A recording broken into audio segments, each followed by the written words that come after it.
I'm not sure how many of you all saw the video that I put out last night, but we now have a missing plane in Alaska. Yeah, that's right, folks. We have a missing plane.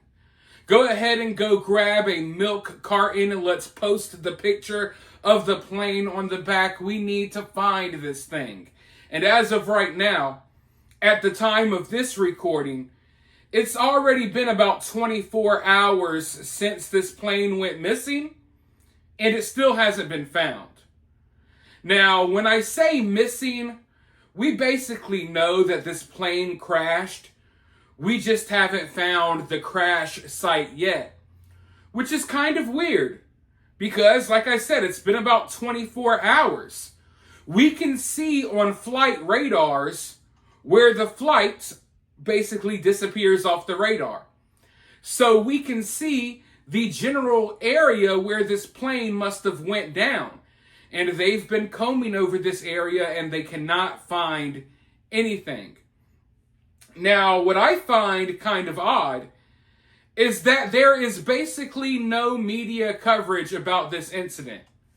Now, with the plane crash in Washington, D.C., the media was all over that story. You could turn on the news today and they are still talking about that. The plane crash in Philadelphia, that got a lot of news coverage as well.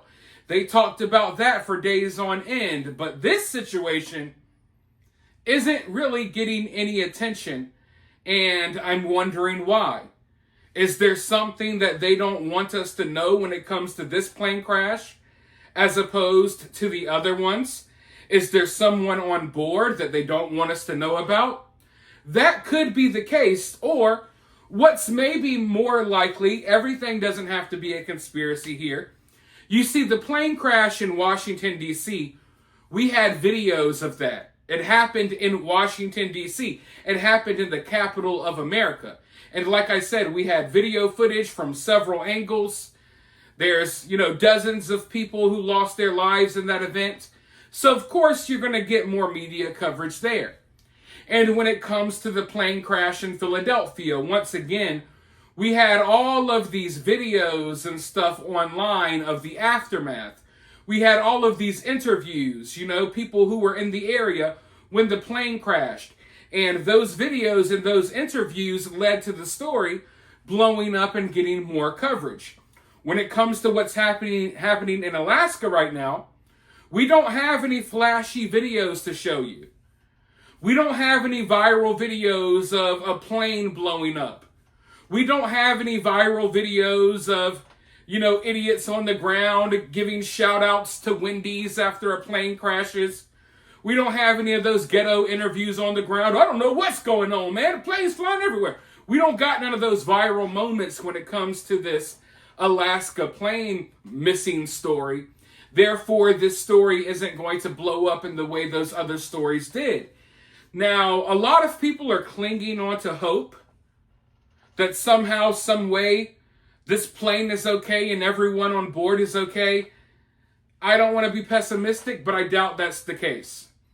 They were flying over some very icy waters. I mean, they got ice blocks and ice chunks floating through these waters, and I've even seen some people online hoping that maybe the plane landed on a chunk of ice and that the plane and all 10 people on board are just floating around on a chunk of ice waiting to be saved. Folks, this is not the movies. This is not the movies. Now, I'm not saying a miracle cannot happen, but what most likely happened is that plane freaking plunged into those icy waters. And that's why it's so difficult for them to be found right now. The weather conditions weren't ideal, when this plane took off, and they got even worse as the rescue mission started. So one should question why this plane was flying in the first place. But then again, it's Alaska. There's snowstorms and ice storms every freaking day. So maybe they thought it was just normal. I don't know. I'm not a pilot. But looking at the conditions out there last night, if the conditions are too harsh to go and look for a plane crash, then maybe the conditions are too harsh for a plane to be flying in the first place. That's the way I look at it. But I want to go ahead and roll this clip really quickly, and then I'll be right back with more thoughts. Morning, a search is underway for a small plane with 10 people on board. It vanished mid-flight near Alaska. And we're going to show you a map with the radar data of the plane's flight path across Alaska's Norton Sound yesterday afternoon. And then you can see the moment it stops transmitting over the water. Joining us right now, CNN aviation analyst Miles O'Brien, and a massive search is underway right now. What we know here, Miles, is this is a Cessna plane operated by Bering Air, and Alaskan State Police. They were notified at about 4 p.m. yesterday of an overdue aircraft that had gone missing with these 10 people on board. What are your questions as they continue with this search now? Well, checking through the box, it's a very safe aircraft generally, the Cessna 206, the Caravan, 10 passengers and pilot, single engine turbine. It's a workhorse for the backcountry. So that it has a really good safety record. The airline itself been going since about 1979, never had an accident. So you have a safe airline and a safe aircraft. Horrible weather conditions. It is Alaska in the winter after all. We're told that the aircraft arrived near Nome and was told to wait while they cleared the runway because of this bad weather. And you can see those pictures there. That kind of gives you an idea of what we're talking about. Of course, it's dark at this time of year at that time. And in the course of this holding pattern, waiting for them to clear off the runway, vanished. Now, one of the top things you have to look at in a scenario like that, Kate, is the possibility of icing. If that bad weather coated the wings with ice, the aerodynamic surfaces, the air intake for the engine, the performance of the aircraft would degrade and it could stall and crash. The one thing about the search to consider here is Norton Sound there has a fairly significant amount of ice cover. That aircraft with fuel and passengers probably weighs about 8,000 pounds, but there are places where the ice is actually thick enough to support the craft. So that should give searchers some bit of hope.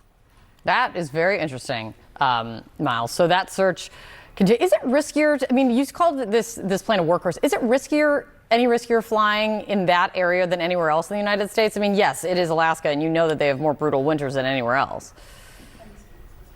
Yeah, Alaska has disproportionately much higher accident rate. It's a combination of weather. We were just talking about tough terrain, lots of small aircraft, lots of landings on dirt and gravel, landings off runway types of situations. And, as a per capita, there is a lot of small airplane usage up there because of the lack of roads. It's the way to get around. And as a result, the accident rate there is very high. I want to ask you about something, the latest we heard about the investigation into the deadly midair collision in Washington. President Trump was on the Hill yesterday, and in speaking at the National Prayer Breakfast, he blamed the crash on what he's called the obsolete computer system used by air traffic control. The way he put it is that the United States has spent billions of dollars to renovate an old system instead of investing in a new one. Let me play this for you. We should have had the proper control. We should have had better equipment. We don't. We have obsolete equipment. They were understaffed for whatever reason. I guess the helicopter was high, and we'll find out exactly what happens. We're all going to sit down and do a great computerized system for our control towers, brand new, not pieced together, obsolete like it is land-based, trying to hook up a land-based system. What do you think of that? Well, he has a point there about the system, but I would caution everyone not to pin blame this early. The accident investigation is still underway. There are a lot of factors that go into these crashes, and whether the computer system, which runs the FAA control system, the radar system, the satellite system, all kind of patched together. Whether that has anything to do with this remains to be seen. But it is true that the FAA has had difficulty modernizing its system, and that difficulty stems from the fact that Congress has not appropriated the money to really do a wholesale change from a ground-based radar system, which goes back to the 50s, to something built on satellites, which is where the future is, of course, Kate. Yeah, so you could hear the beginnings of that being a new push from the president right there, from that soundbite from him. It's good to see you, Miles. Thank you so much for getting up. What bothers me the most about all of these recent plane crashes is that people seem to believe that this is something that just started. That this is a problem that just arose out of nowhere. It just came out of nowhere.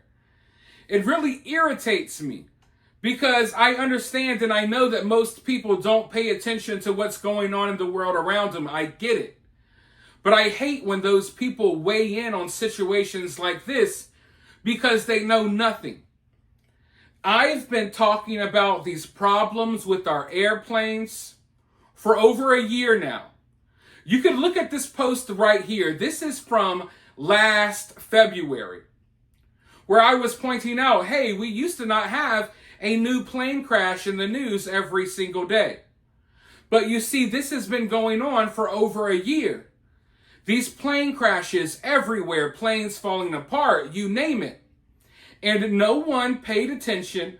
No one seemed to care until now. Now, why all of a sudden do people all of a sudden care about the plane crashes now, even though we've been seeing this happen for over a year? Well, because now we got a new president. Now they want to take all of this blame and they want to put it on Trump. They want to put it on the current administration. So now people who have ignored the plane crashes for the last 4 years are all of a sudden talking about the plane crashes. Now the mainstream media that ignored all of the problems with these planes over recent years, now they want to talk about the plane crashes. And mind you, we're still trying to figure out what really happened to the whistleblowers that came out exposing what was going on at a lot of these companies.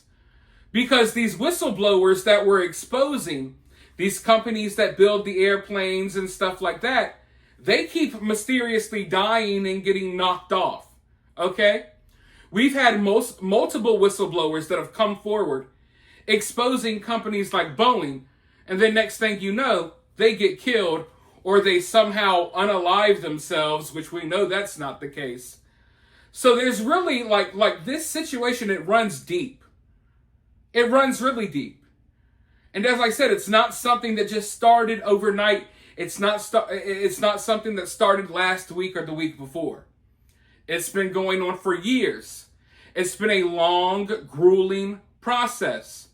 I've been talking about it and covering it a lot over on my X account. Go follow me over there on X. Because I can't pump out a video every time a plane crashes or runs off the runway or something like that. For example, we had another situation just this week where two planes on a runway collided with each other. I didn't even make a video about that because we're seeing stuff like that every day. Because these planes have been built with junk parts. People who are flying the planes are no longer qualified to fly them. People controlling the air traffic aren't qualified to control the air traffic. You can't boil this all down to one issue. It's multiple issues that are coming together to make up a bigger problem. And I think, some common sense things can be done to change this. But right now, there's not a real effort to change a lot of this because I think that this is all part of a bigger picture. That bigger picture being that they don't really want people flying around anymore. They want to restrict our travel. They want us to have less faith in getting on these airplanes so they can keep us more contained. And maybe that's why, we're not seeing many moves being done to make sure that, things are safer in the sky.